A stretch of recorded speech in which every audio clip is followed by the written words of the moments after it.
everyone. So back at you with some more fun statistic stuff. Today we're going to talk about chi-squared testing. So kind of to piggyback on the bivariate table stuff that we did last week. So remember, with the creation of bivariate tables, we can test to see if there is a significant relationship between two variables that we show in the bivariates. So kind of think of this as building, a lot off of that lecture as well. So, just to think back to chapter 10, last chapter, we can do crosstabs for nominal and ordinal variables only. The goal is to show the relationship between two variables. Remember, we look at an independent and a dependent variable, and we want to see if there is a relationship between the two or if there's no relationship. And then also to keep in mind the independent variable in the columns, dependent variable rows. Whatever way you have to memorize or remember that, go for it. But we want to always put the independent variable in the columns and the dependent variable in the rows. So we can look at basically three aspects of the relationship between the dependent variable and independent variable in the table. The first thing we do is we test to see if there is a relationship at all.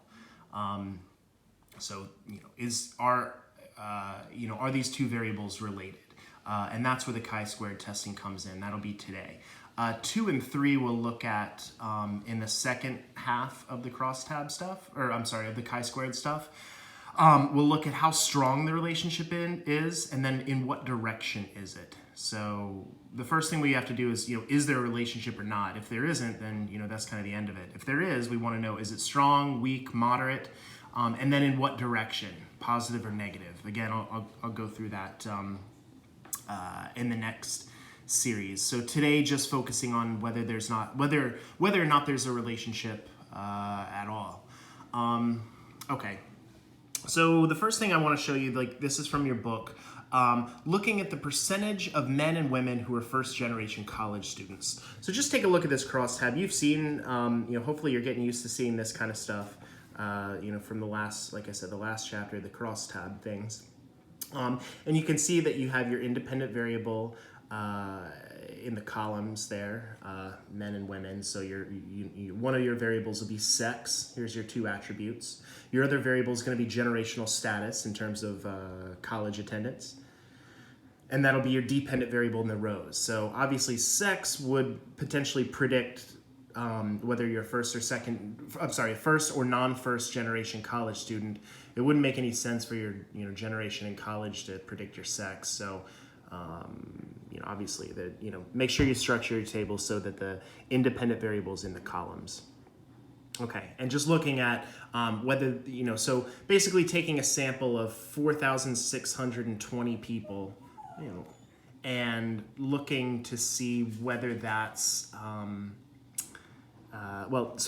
looking at the sample of 4,620 people and then asking them their sex and then whether they're a first-generation college student or a non-first.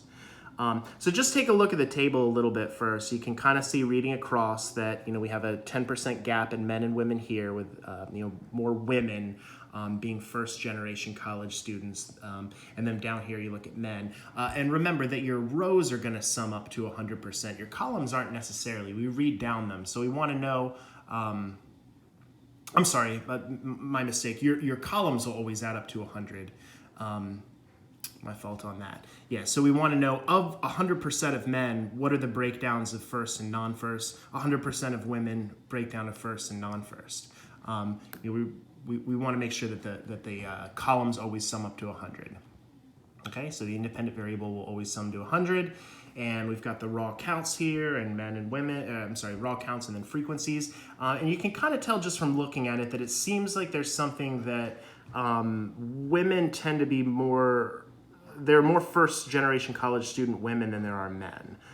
Or at least the breakdown is, here it's 46-53, here it's 35-64. So, a third, 2/3, and this is closer to 50-50 almost. But you should start thinking, that maybe there is something going on here. But really we can't tell. We can kind of just casually observe that, okay, it looks like there is a relationship, but we can't truly tell in a statistical sense until we do the chi-squared testing. So it's basically the first step in the bivariate the first task in chi-squared testing is to create the bivariate table, do a cross tabulation of two variables. Now they could have more than just two attributes, but it's always going to be two variables. So imagine, if we did sex and then maybe something like year in college, freshman, sophomore, junior, senior, fifth year plus, or something like that. So you can't have more than two attributes, and that'll, whether it's a 2x2 or a 3x2 table, you want to make sure, but you always have two variables and then the attributes crossed like that. So, with the cells, and then remember the marginals.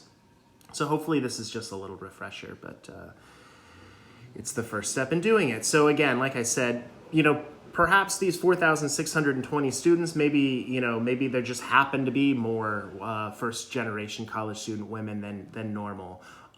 Think back to, our sampling error kinds of things.